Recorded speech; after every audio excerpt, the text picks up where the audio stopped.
We haven't got Carolyn, though. And we haven't got Zidian. I think what works was just sending that invitation, and then I just clicked on it, and then all you have to do is check a little box that says you agree to the terms, and then right up. All right, let me see if I can get Ziddy on. Okay. So, because we want to look like we really have a lot of people. So we do it from 2 different computers, otherwise we'll share. I can get my masks and like switch. You can, yeah, exactly. Guys, I'm going to get my kid on here too. Yay! I'm going to have a different account.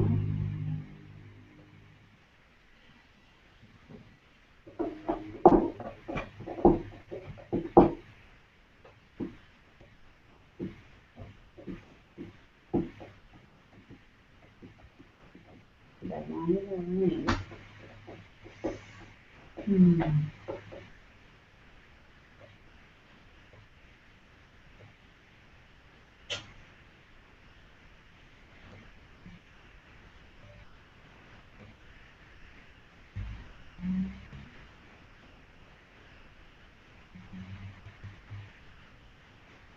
All right, let's see if we get Carolyn back in here.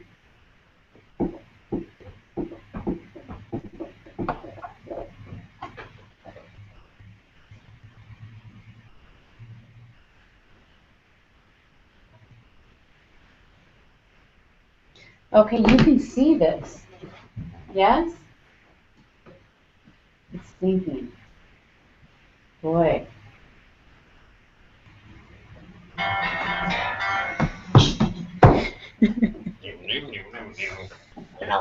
All right, what's happening, lady?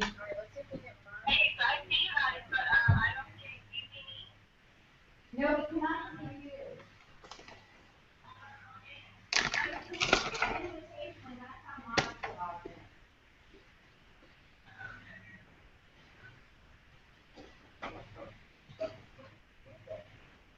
you. I can hear her, but I can't see her. Like, I know, what do we need to do? this? And it's like it's delayed, me talking. Oh my God. This is too crazy. I think we have to just do it, you and I. When I was a young boy. Figure out the computer. We can just do it together. I think we're doing it together because this is with that delayed response. Yeah. Screen share. So let me pull up our video. Okay. Carolyn, were you able to get... Heather's trying to log on too, and she can't get on either. She texted me. Well, there's a long delay. It's just ridiculous. It's like a 20-second delay. Okay, so let me try and add Heather and you.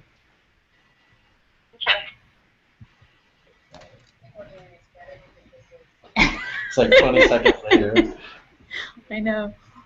All right, we're learning a lot right now. I love learning a lot. All good. Just ridiculous. It's like a 20-second delay. Okay, so let me try and add Heather and you. Whoa. It's like I'm not in there anymore. All right, okay, can you click out of that? We're learning a lot right now. How do I do that? Just close the browsers.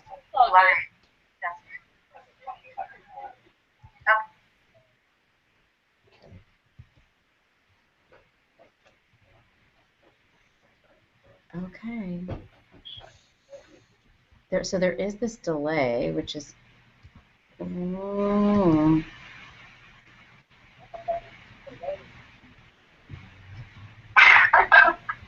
Have you gotten in, Carolyn?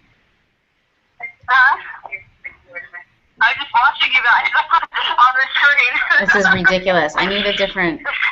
I haven't, am I supposed to have something? Have an invitation or something?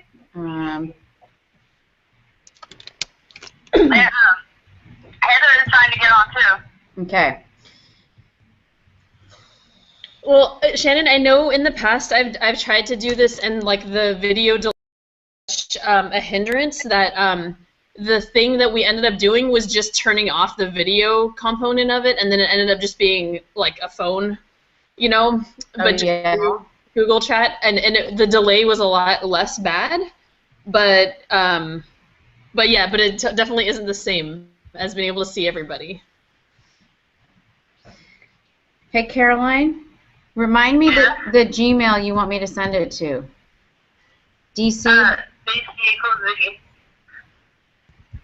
Mm-hmm. So, and then Heather dot, oh, I have her in here.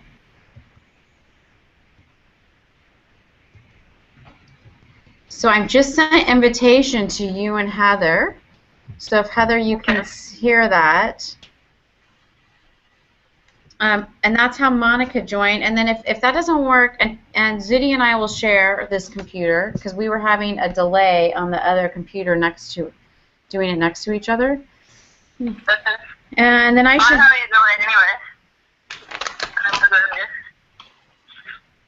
And then the next thing we can try is what you suggested, Monica, which is turning off the video.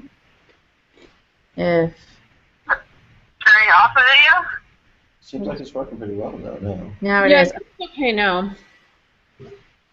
Everyone, it doesn't seem to be much of a delay now. Mm-hmm.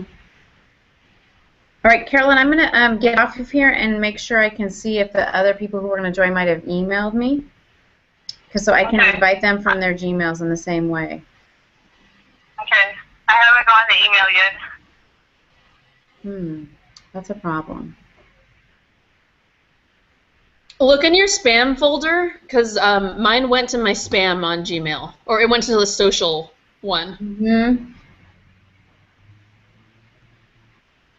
Thanks for all the problem solving. All right, I got it. You got it. Okay, we'll see you in a minute.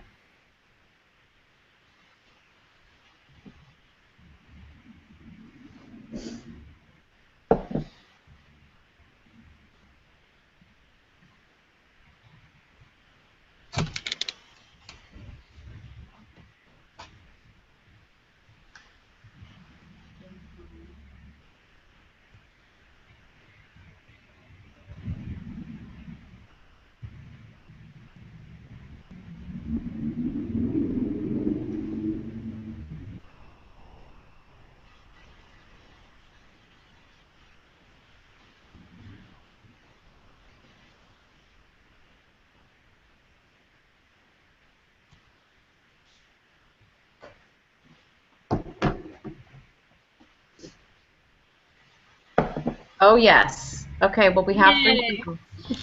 Hey, Carolyn, how did you know that Heather was trying to get on and could not? Because she texted me. Yeah, can you text her and tell her to check her spam just like you did, please? Oh, it wasn't in my spam. It was in my Google Plus. Okay, can you text Heather that? So, because I sent it to her also. And then I just messaged Dr. Blum that's joining us from Chicago, so I can add her. So already we have a lesson learned, which is get the email addresses and have them ready up front to invite the panelists. Definitely. Okay. Hi, Caroline. And we have one viewer, but it won't let you see who the viewer is. Okay. Well, that's good to know. Then the viewer can remain private. That's awesome. Hi, viewer. I'm so glad you joined us, and hopefully you're bearing with our technical difficulties.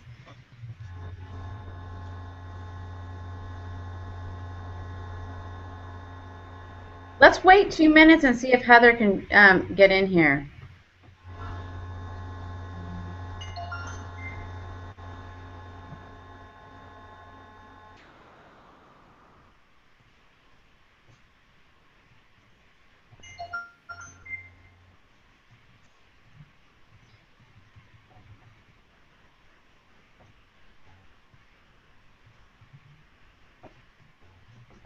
Shannon, Yes, ma'am.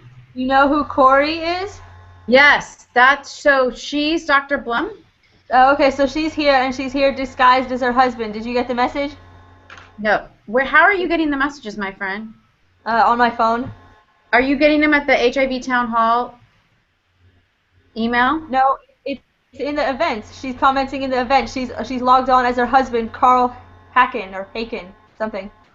Oh, I see. She says, hi, I'm here disguised as my husband for at least for a little while. Corey. Great. Do you see her email or his email address so I can invite her so she could be on the video with us? Okay, I'll ask her. Or can you message back to her? I don't see where the Yeah.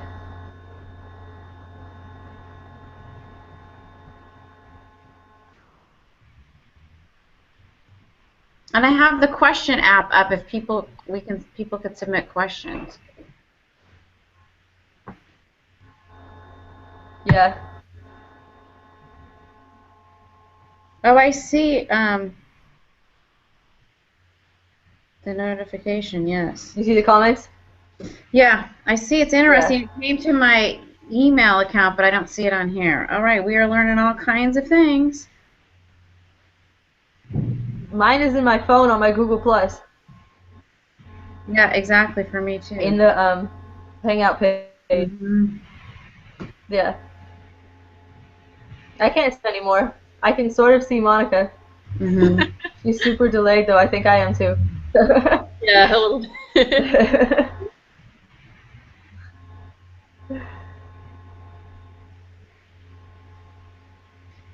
Okay, so sorry, people who are possibly watching. Send us your Gmail account. I'll add you.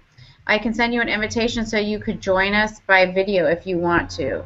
But we're not able to see. I can't see your Gmail profile from your message.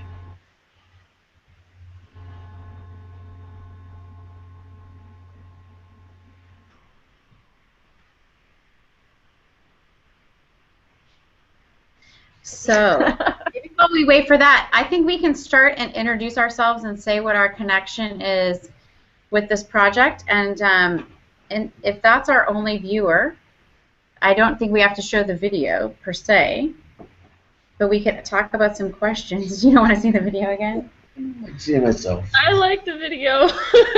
I know the video is awesome. Well, you're great. I just think I don't like to see myself on film. I don't either. It's horrible. No, I'm horrible, don't Oh I? my god, you guys are Oh, amazing. horrible. My jaw. Everyone loves you after they see it. Yeah. That's what we'll learn after we get the when we get this going live next time, and all your fans from around the country and around the world are watching you, and they're typing in, what's his number? Okay, well that'd be good. That's the purpose of this, actually. That's why We're I'm just here. gearing up, so we're really good at it next time. That's the reason why I'm here. All right. You know what we should have next time? We should have live tweeting like how the CDC has it. Yeah, I agree. I just can't quite figure out how to manage it. So it's so strange to me that it's not showing to us on this screen, like that Corey sent in that message. 'Cause it seems like we'd want it right on our page so we could respond to it quickly. Yeah. But I agree. But why don't we, for a practice, we'll introduce ourselves and this project so we have this down for our next run. So I'll start. First of all, thank you to everyone for being here. This is a huge volunteer effort. Changing the world is no small task. I'm Shannon Weber, and I work at the Bay Area Perinatal Aid Center, where we have launched this innovative initiative called Pro-Men, Positive Reproductive Outcomes for Men, in conjunction with Ward 86 HIV Clinic, where we are really looking to help men have the sex lives they want and the families they want. And then we've done some innovative outreach through Family HIV Clinic, which Dr. Hahn will talk about as well. So really looking at how we can serve all of the couples at San Francisco General Hospital and really San Francisco, broader Bay Area, and the world around these issues. You want to say who you are and how you're here?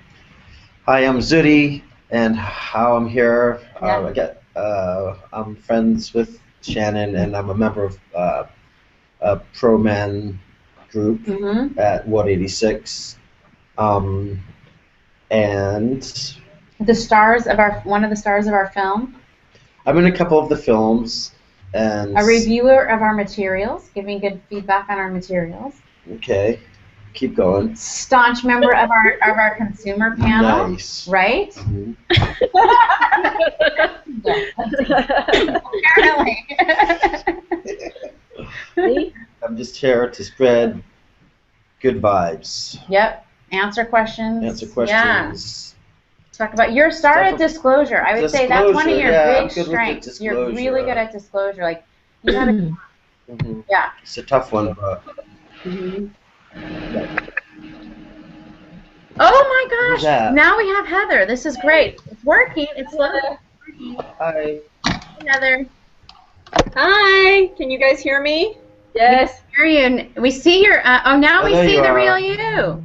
I'm trying to get my all the electronics all set up. So give me a second here. It's kind of. No, it took us a few minutes too. We're just going around and making introductions. So Ziddy and I have just introduced ourselves. Heather, you may recognize Ziddy from our films. And I think we're going to... Hello. And you'll learn about Heather in a minute. Let's go to Caroline. Hi, I'm Caroline, and I do volunteer work with Shannon at BayPAC and ProMen. Hi. And I give talks different places, and I got involved because I had a baby when my husband is HIV positive, and we went through BayPAC, and we were in the videos for ProMen also. Yep. Caroline just last week got on stage in front of 150 people that were not all so supportive of PrEP and, you know, really not having all the information they need about women's health. And not only did she take a stand for women, but she took a stand for trans women and their access to PrEP. It was really brave and amazing. That's amazing. You're my hero, Caroline. Thanks. Let's go to Dr. Hahn. Okay, hello everybody. I'm Dr. Hahn, or Monica, you can call me. I'm a resident physician at San Francisco General Hospital, and I work at the Family HIV Clinic there, at the Family Health Center. And Family Health Center is great friends with BayPAC and Ward 86 and ProMen, and I've done done some work there doing kind of patient outreach and like advocacy projects. So one of the most recent ones we did was a photo voice project, and actually Caroline was in it, and it was really, really fun and amazing, where we kind of got a lot of people together whose lives are affected in some way with HIV, and we gave them digital cameras to take pictures of things that are meaningful to them in their lives, and in their everyday fight stigma against HIV. So I really like to do fun things like that, but also I'm learning a lot about HIV primary care and how people can learn to live long and healthy lives with HIV. Yeah, Monica gets just rave reviews both from the medical staff and from patients. She's part of this HIV squad, so family practice doctors that are getting special training about HIV, so she's a rising star. You want to keep an eye on her. And then Heather, do you want to introduce yourself and talk about your connection with this? I'm sorry, say that again. Sorry, I lost you for a second. Introduce yourself and talk about your connection with this project or this program. Sure, absolutely. Hi, I'm and I am here newly with everybody's health. It's called Positively Negative: Love, Pregnancy, and Science's Surprising Triumph over HIV. And essentially what I do is I follow two couples who, and in both couples the man has HIV, two couples from the time they fall in love to the time they have their first child, and kind of what the process was for them. One of the couples, the woman uses PrEP, pre-exposure prophylaxis, and in the other couple, they have timed unprotected sex. And they both have healthy babies. The women remain HIV negative. The babies are born HIV negative and stay HIV negative. And I kind of follow the science of how that has become possible over the last few years. And that's how I got in touch with Shannon and BayPAC, and actually how I got in touch with Caroline also. And I'm also writing an article for Beta, which is San Francisco AIDS Foundation's magazine, on PrEP for women. So that's kind of my connection, and the story really looks at stigma within the couples, in the medical community, how doctors have reacted, sometimes not so favorably, to women wanting to have children with their HIV-positive husbands, and really how it's possible, you know, and what the couples really learned is that it's possible and it can be really safe. So that's what I'm here for. So yeah, thanks. Thanks so much for joining us. I also see Corey. I see the question, but I don't know. My computer's not letting me answer it. So she's asking how to get the video going. And Corey, if you're able to send me, let's see what she's saying. Hang tight, Sophie. I can hear you and see you, but you can't hear or see me from Chicago. So Corey, if you are able to send me your Gmail address, I can add you to this Hangout. It will send you a special link, and you'll be able to join it from your Gmail. So if you can just send that on Google+. It's from your Google+. It won't show in your Gmail. Okay, they're saying it will show in your, yeah, it'll show in your Google+, right? So if you're able to send that, it would be awesome.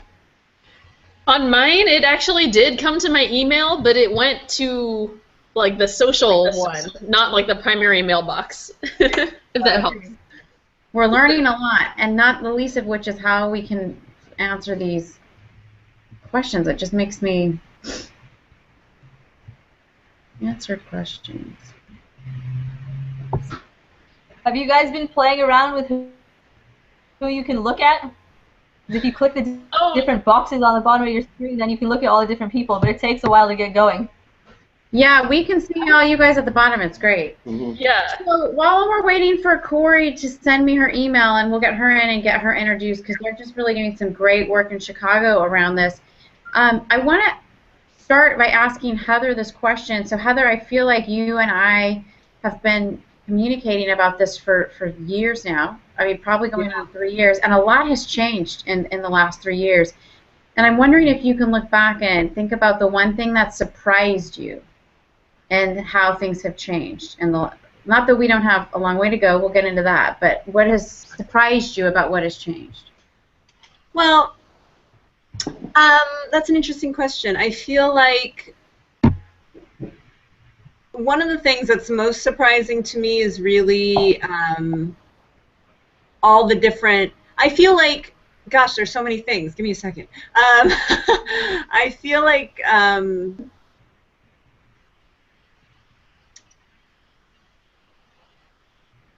there's been some uptake within the medical community to accept, say, PrEP. And I feel like PrEP is a good ambassador for zero different couples having babies in a way that the couples that I interviewed for my story, and Shannon's right, I started working on this. I mean, I first heard about this topic in 2010, and I've been working on it ever since, off and on. The couples I interviewed really heard nothing but negative stories and really not enough information when they were trying to find out information about having their babies. So I think there's a lot more information. I think the biggest thing is that there's probably a lot more research out there than there has been in the past.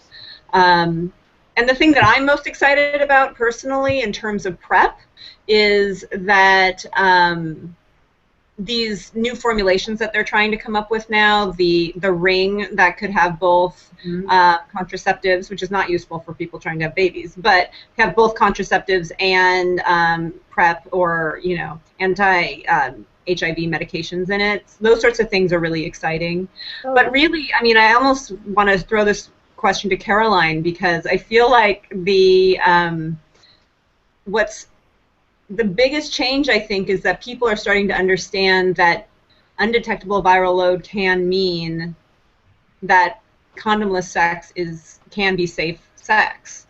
And Caroline, I feel like, is a great example of that. I remember I spoke to her and she said, I don't understand, why would you use PrEP? You know, my husband doesn't have a viral load, so why would I need to worry about it? Mm-hmm. And that, to me, is an attitude that I did not hear at all when I was working on my book. Yeah. And I think that, I don't know if I'm right about this, but I think that I think younger generations who didn't grow up with the horror stories that and the stigma and all of that stuff that was happening in the early 80s, maybe have a different experience of it. So does that make sense? That's a really great point. I think Zudi can also say something about that too. Like your experience in the years and since you've been diagnosed, there's been also so many changes that she's mentioned. So how do you think it's changed for you from your diagnosis to where you are now, with around the science about undetectable viral load PrEP, the different options available to you? Well, it is. People have to realize that once you get on antiviral medication and you become undetectable for like solidly, they want you to be undetectable for like a consistent 6 months. There have been very, very few cases of, I mean, almost none. If as long as there's no other venereal diseases involved, like herpes outbreak or anything like that, for someone who's undetectable, there have really, I don't know if there are any known cases that have been of transmission from someone who has HIV, from someone who has an undetectable viral load. You're absolutely right about younger generations being more aware and less afraid or less like taboo about the whole undetectability. And I'm with Caroline. It's just like, if you're undetectable, then you're right. Why do you need to use PrEP? I mean, it's just because the statistics are there, and it's just a matter of time before people's beliefs catch up with science, basically. We'll ask Caroline about this in a minute, but do you think that information is empowering to you and being able to disclose to sexual partners? Because I know when we first met, that was one of your big questions, if not a fear, was how do I talk with a sexual partner about this? And how does that information change either how you disclose or how you feel when you're disclosed? Well, I'll tell you, I've had HIV since 2006, 2007. So I don't know, about 8 years now or something.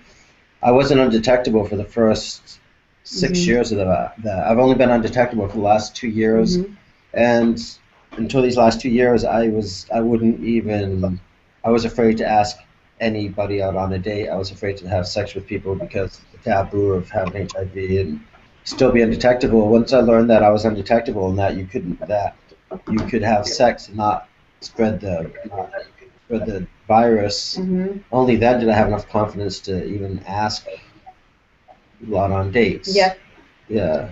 And how did that inform you, Caroline, in some of your decision making, understanding the role of an undetectable viral load and how you decided to manage your sex in your pregnancy? Well, I mean, I knew that I couldn't catch it from him, so like when I was pregnant and Lauren and Deb were asking me, oh, do you want to take PrEP just in case? Then I was like, but what are the side effects? And there aren't that many studies done, or I don't think there are any studies done about what the effect is on the baby. So I was like, well, if I'm not going to get it anyway, then why would I take this extra risk of taking this medication that might affect the baby? And like, now that I'm not pregnant anymore, I'm still not going to get it from him because he's still undetectable and he takes it every single day. So what's the point of me taking a pill every day? So, you know, this is really interesting because you guys represent a similar viewpoint, but there's couples who so everybody has this different willingness to accept risk. And within the couple, you can have the man having one willingness and the woman having a different level. So what's really valuable is that we have options to offer a couple. So I wonder, Monica, if you can talk about that, because you at Family HIV Clinic really see a variety of couples, both couples where someone's newly diagnosed, which I think you can remember back to this, at least Zudi, and I know Caroline has had friends that she was friends with when they were newly diagnosed, so someone might have a high viral load, dealing with the stigma and the anxiety around that. Two couples who've been together for a while and the viral load is undetectable. So Monica, can you talk about that? How do these different options play into how you counsel couples or individual women in a family HIV clinic? Yeah, absolutely. That's part of the funnest part is meeting people where they're at Family HIV Clinic. It's kind of you know, everybody has a different personality. Like everybody is more or less worried just in general about anything, and you'll find that that's true for HIV as well. So there's some people that you'll meet, and like I'm thinking in particular about maybe somebody that's just newly been infected and they're in the stage of, oh my God, I never want to have sex again. Yep. Or like I'm gonna use like 3 condoms and PrEP and you know every medicine that there is possible at all. And you know, so and then you'll come across others who have been together forever, and maybe somebody more like Caroline and Dion who are very, very, I mean, you guys know more than any HIV doc, you know, about how to prevent HIV and how to stay healthy.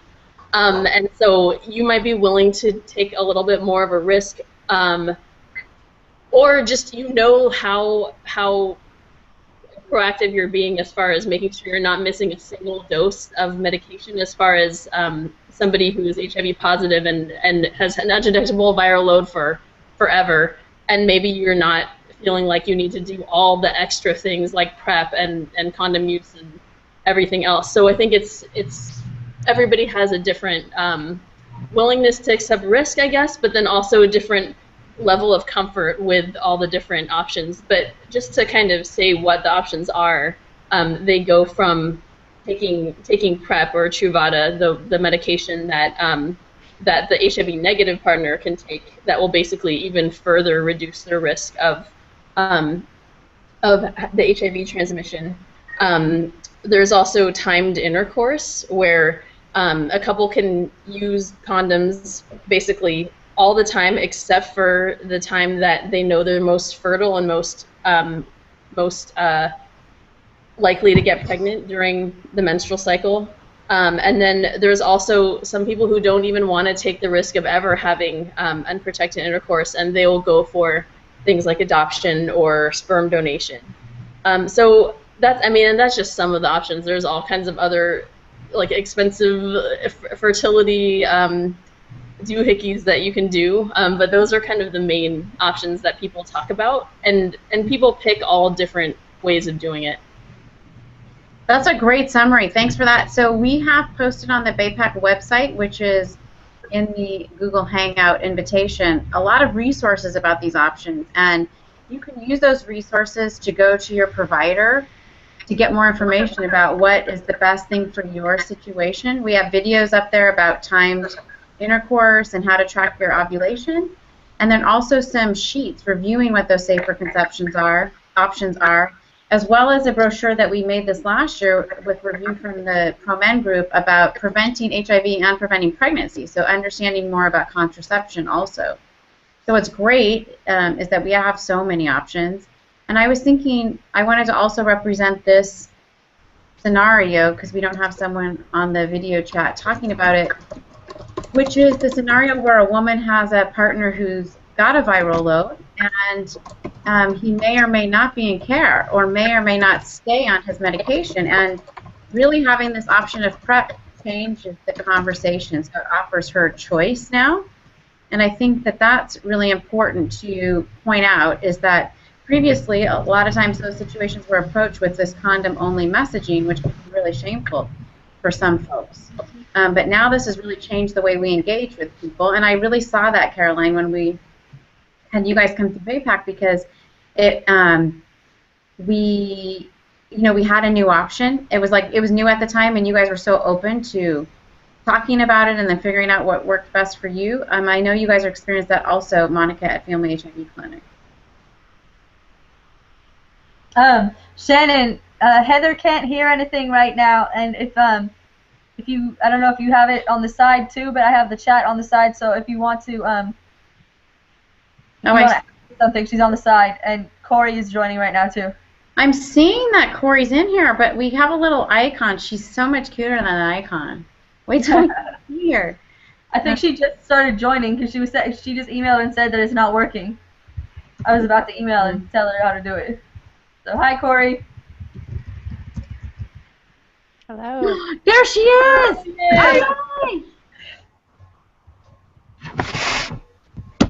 Hi. I'm so glad this works. You know what? It's a learning curve, right? Thank you for the extra effort. I mean, it's a lot of effort, but we're going to be better at it next time. Would you please introduce yourself to the group? Corey? I'm here. Yeah, we can hear you. Thank you, Caroline. So great to hear you all and see you all and meet you all. So I'm in Chicago. I'm at home right now. Yeah, I know. It's great. Hello. Hi. Oh, now Heather's back. Yay! Yay! It's a party.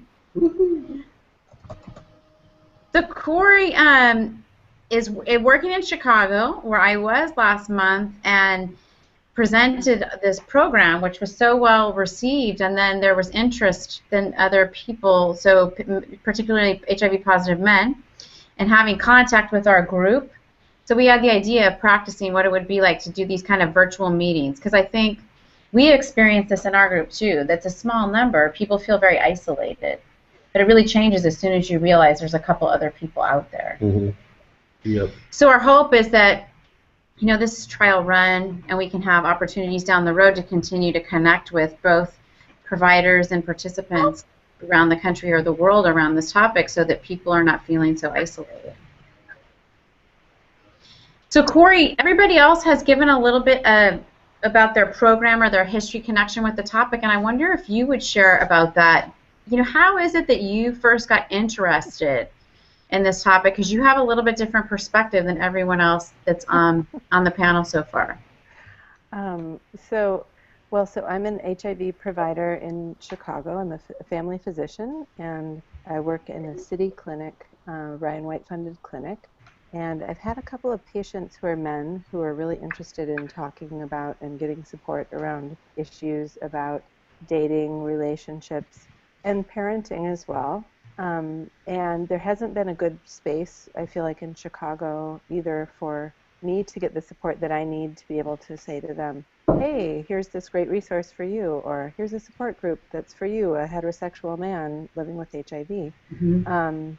And so when I heard about the work that you all are doing in San Francisco and in the Bay Area, I thought, wow, that's so great, and I would love to be able to connect the patients I'm working with the sort of work that you're doing.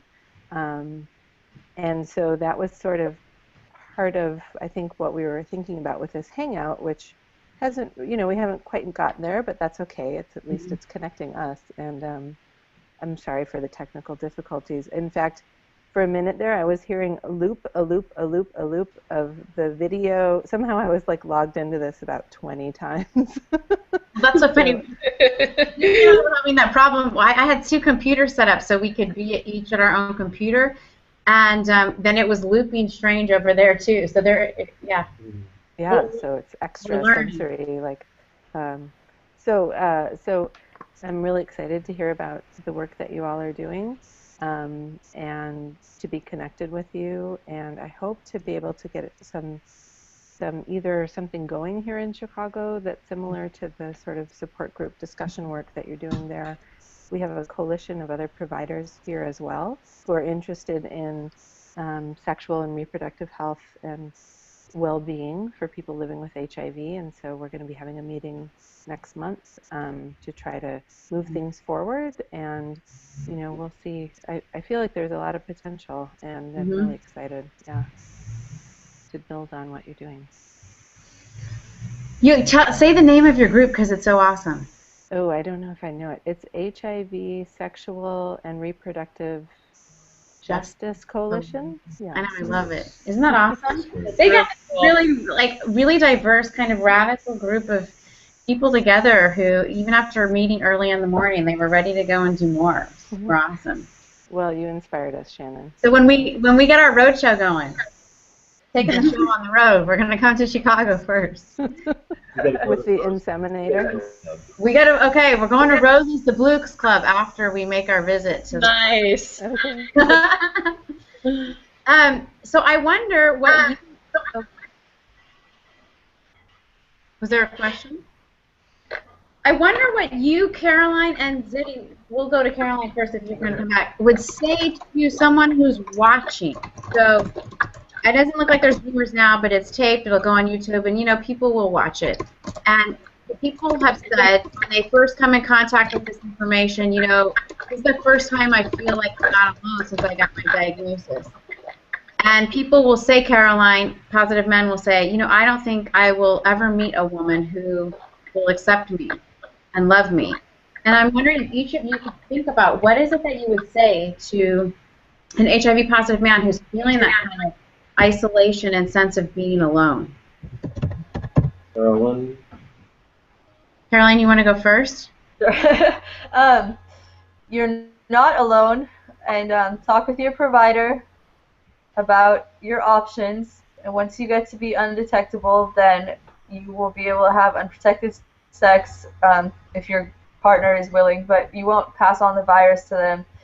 It's not as big of a deal as you think it is in this day and age.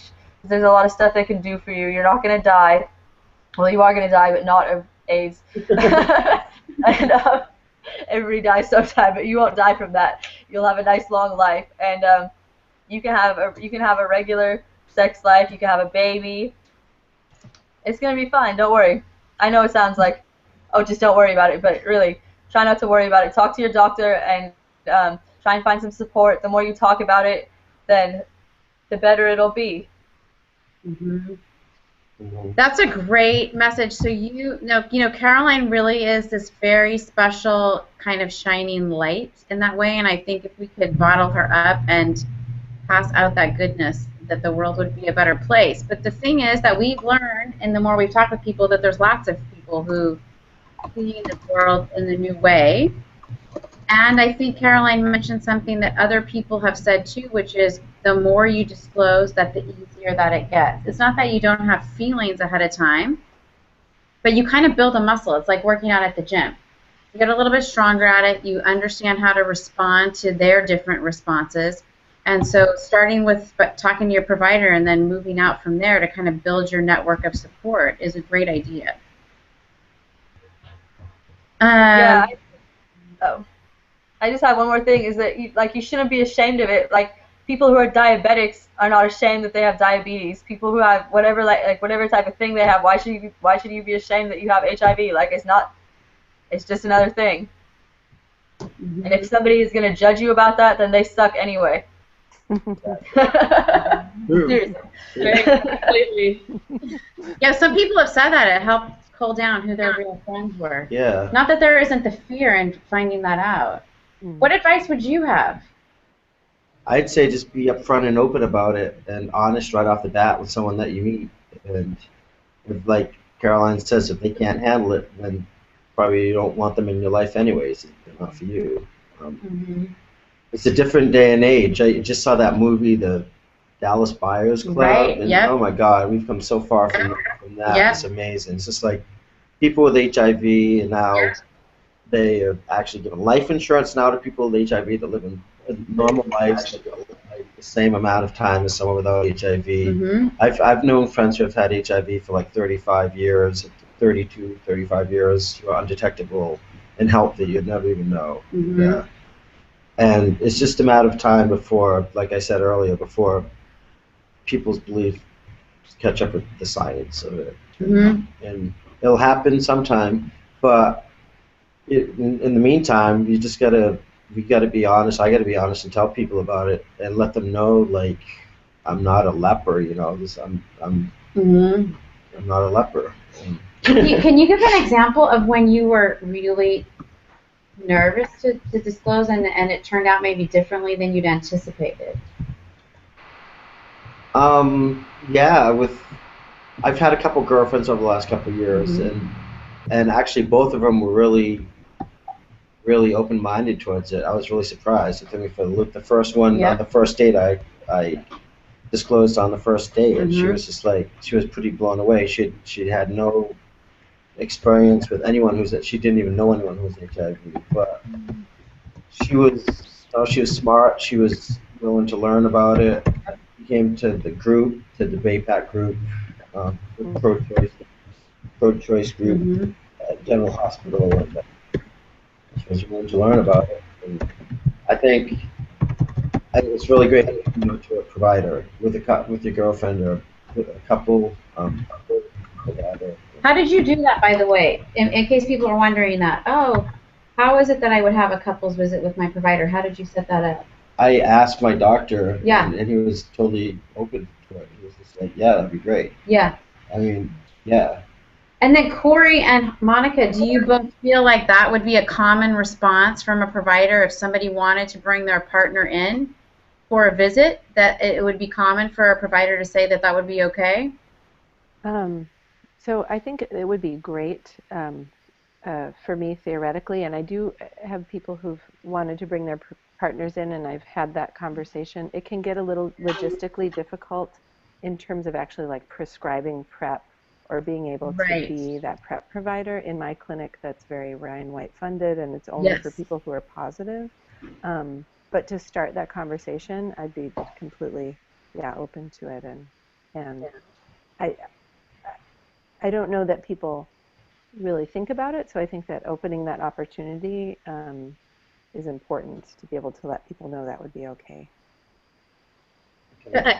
Yeah, I would say that we absolutely love it. We love, love, love it when people come in and they bring their partner or other loved ones or even friends, and we really encourage people to do role plays with us beforehand, get everything set up, and some people just feel like the clinic is the clinic with your primary care or HIV provider is like one of the more comfortable places to disclose sometimes, because then you're in a setting where that's where your health is being taken care of, and you feel like you can ask your doctor questions.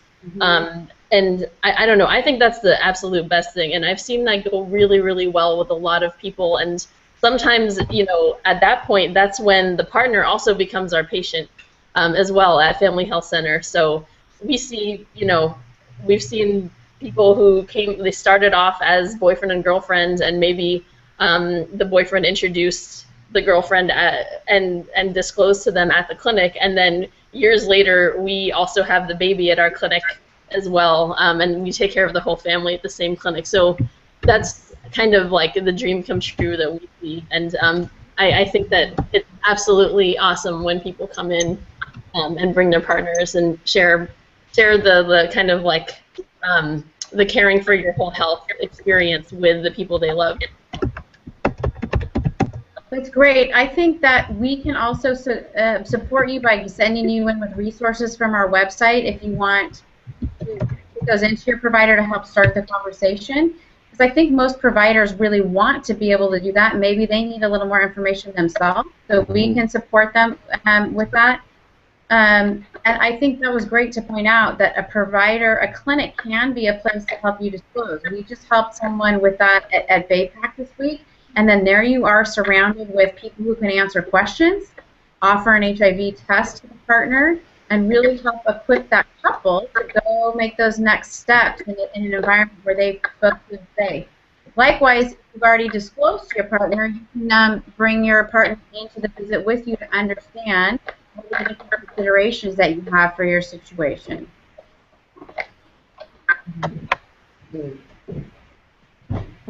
Yeah. There's a huge difference between you telling a partner that you have HIV and that you're undetectable.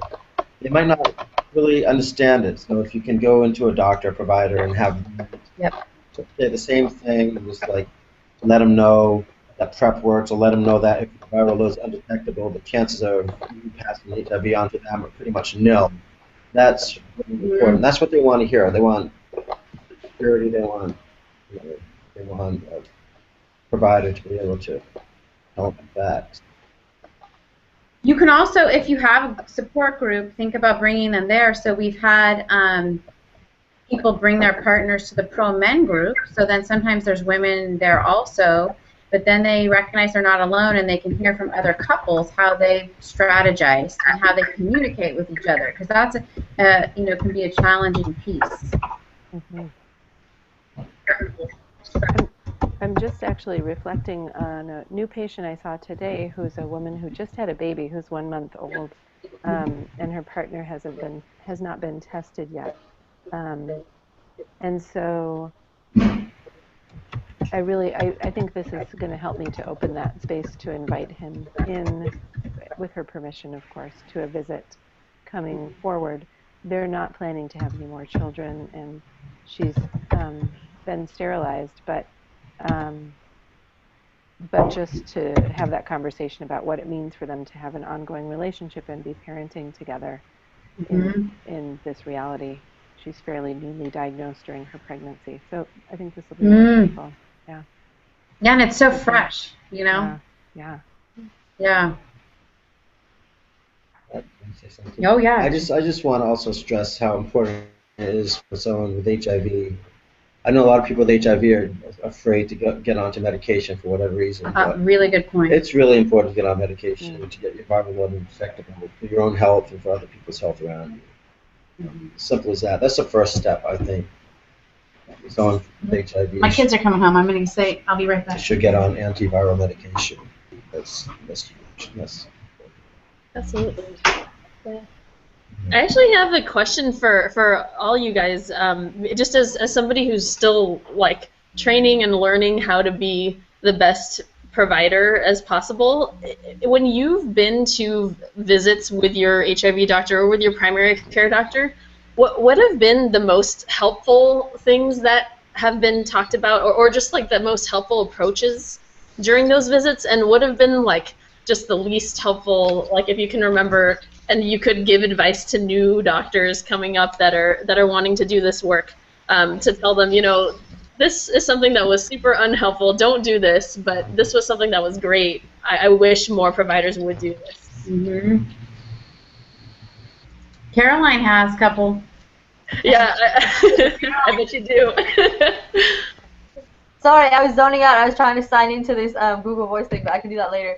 What was the question? The question was, and I think I've heard a little bit from, I've heard snippets from you before, but I'd love to hear your wisdom about, like, for people like me who are learning how to be the best, you know, HIV doctors as possible, that I'd love to be, like, what, as someone who's been in a lot of healthcare settings, like, what are the most useful things that providers have done, and, like, what are the most, like, unhelpful things, and, like, well, what's your experience been, I guess, in clinics, and what's been helpful and unhelpful?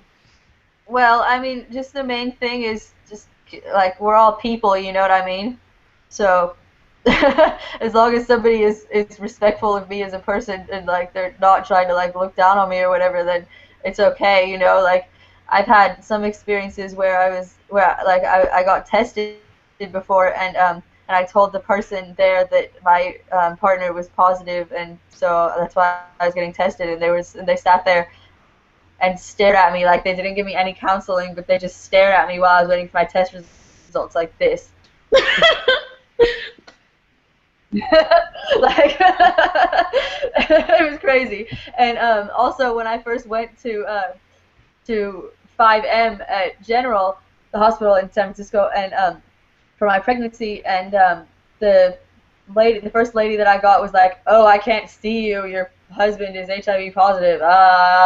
And so I'm gonna give you over to BayPac, or I think I have to give you to BayPac or whatever she said. And so that just ended up being a good thing for me, because I didn't like her anyway. Like, she was looking at me crazy too. So just basically don't look at people crazy, and just keep in mind that we're all people, which I'm sure you know. Very good advice.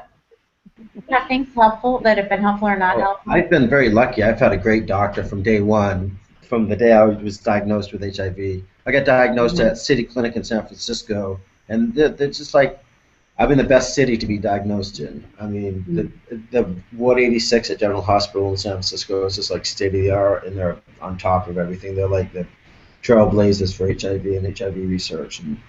And I've been very lucky from day one, like since 2006. I've had the same doctor, and I've never had bad advice from him, I don't think. I know there's a lot of providers who are kind of in the dark about a lot of stuff, are still judgmental, like Caroline was saying. One of my ex-girlfriends had her provider was very skeptical about that. She was just like, probably looked at my ex-girlfriend the way that your doctor looked at you, Caroline, just like stared at her like she's crazy. But I think we have lots of work to do in that arena, which is with women who are negative and they have a positive male partner. A lot of them are reporting not being really supported around their reproductive and sexual health choices, and we don't need it to be that way. We have better information. We actually know really well how to serve women now. So I think there's area for growth there, because we keep having that come up. Yeah, we're lucky in San Francisco at General and in Ward 86. I'm sure other parts of the country, it's not the same. What do you guys think about this advice? Because I want to say it, but I don't want to say it if you don't agree, which is that the doctor doesn't have to know everything. It's okay for them not to know and to go get help and to ask for help, and that there's places to get answers. Mm-hmm. Yeah, because there's we can't expect providers to know the latest and greatest about every single topic, but they can go and get support from another clinician or call the perinatal HIV hotline or look up something online. And that's okay too. That panel we had down at the hospital last month Mm-hmm. with like 50 or so health providers from around the state and country, that was pretty impressive. I remember looking at the scores, whatever, like the before and after scores. It's like people were like, it was like 2.5 people thought they knew everything about this topic, and then after the group, it was like a 3.9 or 4.0. That's how much a lot of these providers learned. It was cool. This exact topic. That's great. Yeah. There's definitely room for growth. So Corey's going to pop off. It's 2 hours later for her. We tried to find the sweet spot between people being off of work on the West Coast and having not gone to bed on the East Coast. So we'll debrief about this later, Corey, and see what worked and didn't work and how we can do it better next time and be more inclusive. But thanks for joining us. Yeah, great. Thank you all so much. I really appreciate it. See you again soon. All right, we'll see you soon. Bye-bye. Bye. Bye. Bye. Take care. Mm-hmm. So let's see, one other, so you mentioned, I had to leave, my kids were just coming home. You were talking about getting on meds. Did anybody talk about adherence a little bit or no? Because I feel like that's something that comes up in some ways, like the struggle around taking your meds because it reminds you that you have HIV or you don't want people to know about it, you don't like the regimen, whatever it is. After we've just now spent 45 minutes talking about having an undetectable viral load is the key to really having this healthy life. Mm-hmm. Do we have anything to say about adherence, or? Well, it's very important. I mean, I look at it as it's like sink or swim. I want to be healthy. I want to be undetectable. So I don't have a choice. Mm-hmm. And I have a little pill box, and Mm-hmm. I never forget to take. I haven't missed a dose in 2.5 years now, Mm-hmm. and that's the reason why I'm undetectable. Mm-hmm. And that's the only reason why I'm undetectable. Which is amazing. Well done. Thank you. That's just awesome. Caroline, do you have thoughts or advice about that as a partner? You know, because you were involved in, I mean, that's one of the ways that you gauge your risk in this, is understanding when he's taking his meds and what his viral it is. So can you talk about that a little bit? Yeah, so I really encouraged him to take them at first because he didn't want to do it because he was like, because like you said, it reminded him that he was positive or whatever. But I mean, the fact is, if you are, you are, and that's something you have to come to terms with. And if you're taking your pills, you're taking your you're taking your medications, then you're not going to get sick, and you're not going to have any of the problems that you're thinking you're going to have. So you're not going to know that you have it, you know what I mean, except for that you're taking this pill. So you're not going to have to deal with any of the symptoms. So it's better to just take a pill and not have the symptoms than to deal with having the symptoms and maybe having to go to the hospital and having all these things happen to you. And my husband, he didn't used to like me to say anything about it, like in public or at all, really. He would say, like, oh, don't say medicine, don't say pill, don't say thing, don't say anything. So we ended up coming up with this thing, like, when I was pregnant, actually, like, I would like because he called me Wheeze and I called him Squeak, so the baby was Squeeze. So the prenatal vitamins was a Squeezamin, and his medicine was a Squeakamin. So maybe you can come up with a fun joke like that for you and your partner as a way to talk about it, if you know what I mean? Yep. Without sounding like your antiretroviral medications. Right. Yep. I love it.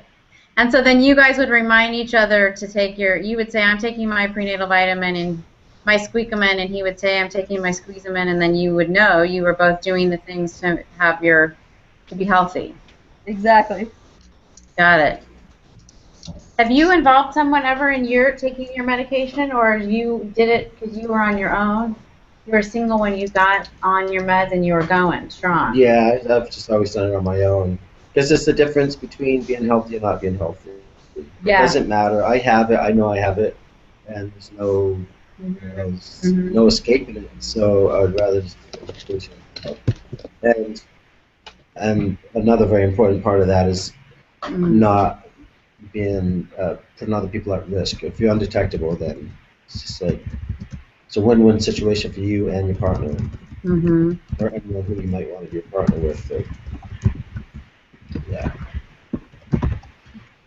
So Heather's logging off because she is having audio issues, which is unfortunate. Heather, later, if you figure that out, let's brainstorm around that. I'm going to try and keep a list of lessons learned, and also I want to figure out how I can add to your book link when it's published to this list or this profile, because that will be another way for people to see that they're not alone. Because she had audio issues in the beginning, so let me just say that Heather's just worked for years on this book, profiling two couples who the man has HIV, the woman does not, who got pregnant. And when this is published, it will really help tell the story, right, in a better way than we have now, because it's going to be this detailed report of what they went through to do it and how they stayed negative. So we will link to that later. Any final thoughts? Because our time is almost done.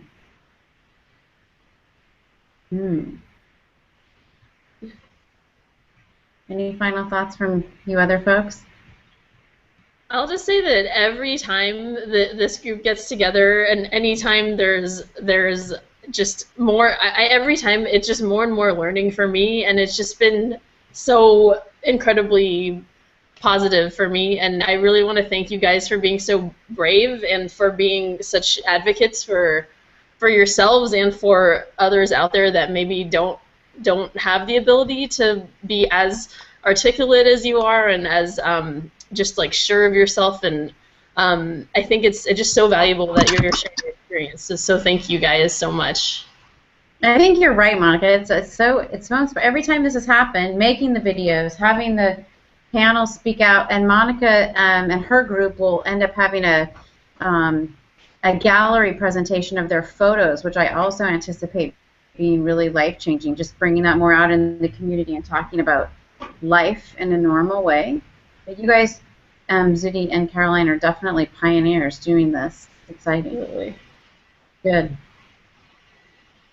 Well, thank you, Monica, Corey, Heather, Caroline, Zudi, for joining us on a school night after work hours, no less, in our one more step forward in changing the world. And I hope to see you other guys in person soon. All right, have a good night. Thank you. Bye, guys. Bye. Bye. Thank you.